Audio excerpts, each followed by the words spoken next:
தந்தி தொலைக்காட்சி நேயர்களுக்கு வணக்கம். நல்லதை சொல்வோம், நல்லதை செய்வோம், நல்லதே நடக்கும். ஒரு வாழ்க்கையில் நல்லது நடக்க வேண்டும் என்று சொன்னால் நல்லதை சொல்ல வேண்டும், நல்லதை செய்ய வேண்டும். அந்த அடிப்படையில் இன்றைக்கு 2/8/2015 ஞாயிற்றுக்கிழமை அவிட்டம் நட்சத்திரம் காலை 8:26 வரை, பிறகு சதயம் நட்சத்திரம்.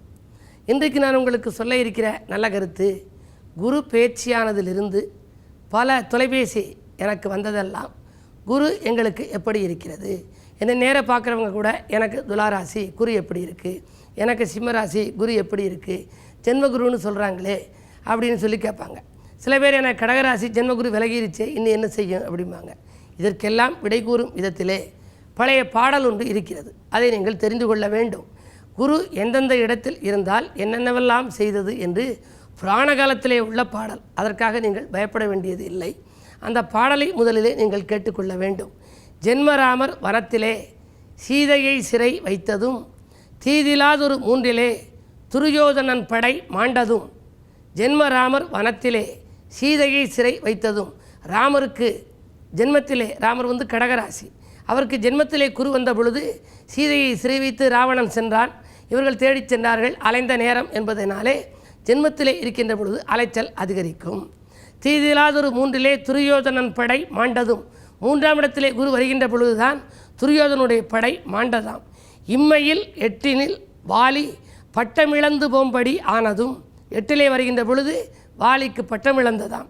அதே போல ஈசனார் ஒரு 10 தலை ஓட்டிலே இறந்து உண்டதும், 10 குரு வருகின்ற பொழுது ஈசன் தலை ஓட்டிலே இறந்து உண்டாராம். தர்மபுத்திரர் 4 வனவாசம் அப்படி போனதும், தர்மபுத்திரர்கள் எல்லாம் 4ஆம் இடத்திலே குரு வந்த பொழுது, அர்த்தாஷ்டம குருவாக வந்த பொழுது வனவாசம் சென்ற கதை நடந்ததாம். அதே போல 2 காலிலே தலை பூண்டதும், வன்மை உற்றிட ராவணன் முடி 12 வீழ்ந்ததும், 12 குரு வருகின்ற பொழுதுதான் ராவணன் கீழே முடி வீழ்ந்ததாம். ஆகையினாலே தான் இதுபோல இருந்து மண்ணு மாகுரு சாரி மாமனை வாழ்விலாதுரம் என்பவே என்று ஒரு பெரிய பாடல். இது புராண காலத்து பாடல். ராவணனை ராமன் அம்பு எய்தி கொண்டே இருக்கிறான். ராவணன் மீது ராமன் அம்பு எய்தி கொண்டே இருக்கிறான். ஆனால் ராவணன் வீழ்ச்சியடையவில்லை. எந்த அங்கத்தில் அவன் அம்பு எய்தாலும் அது முளைத்து கொண்டே இருக்கிறது. கையிலே அம்பு எய்தால் மீண்டும் கை முளைக்கிறது, தலையிலே அம்பு எய்தால் தலை மீண்டும் முளைக்கிறது, காலிலே அம்பு எய்தால் மீண்டும் கால் முளைக்கிறது. காரணம், அவன் சிவபக்தன், சிவனை கும்பிட்டவன். தலையால் கும்பிட்டதால் தலை வளர்ந்தது, கையால் கும்பிட்டதால் கை வளர்ந்தது. இப்படியெல்லாம் வளர்ந்து கொண்டு வந்தது. கடைசியிலே ராமன் ஒரு இடத்தை கண்டுபிடித்து அம்பு விட்டான். அந்த அம்பு எய்தவுடனே ராவணன் கீழே வீழ்ந்தான். எந்த இடம் என்றால் இதயத்தை நோக்கி அம்பு பாய்ந்ததாம்.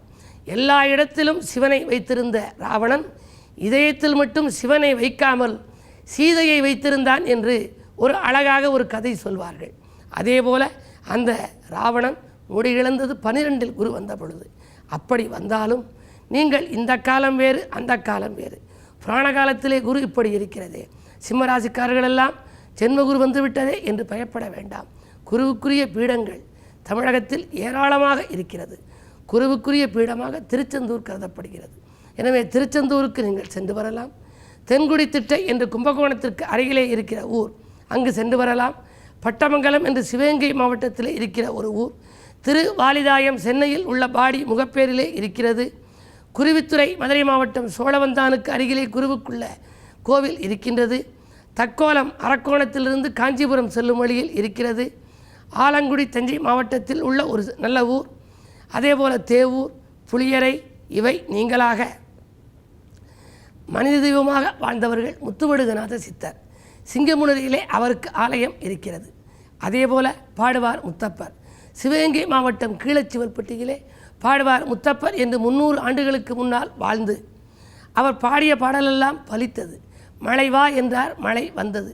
மழையை நிற்கச் சொன்னார், மழை நின்றது. ஆசுகவியாக வாழ்ந்தவர். காசுகவிகளுக்கு மத்தியில் ஆசுகவியாய் வாழ்ந்த அருட்கவி.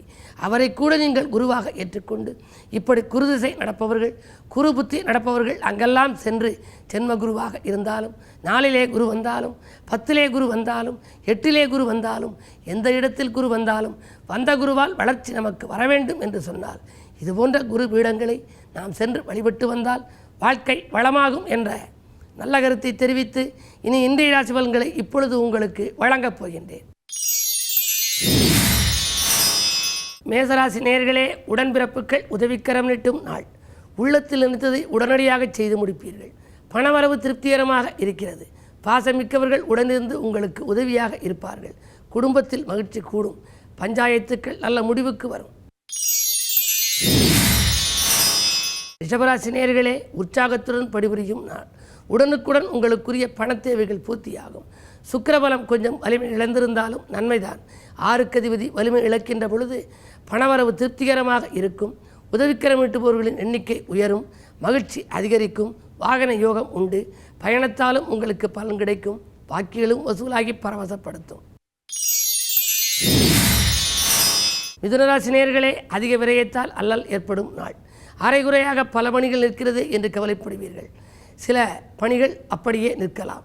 அது மட்டுமல்ல, பிள்ளைகளாலும் உங்களுக்கு தொல்லைகள் ஏற்படலாம். எதை செய்தாலும் யோசித்து செய்வது நல்லது. கடகராசி நேயர்களே, உங்களுக்கு சந்திராஷ்டமம்.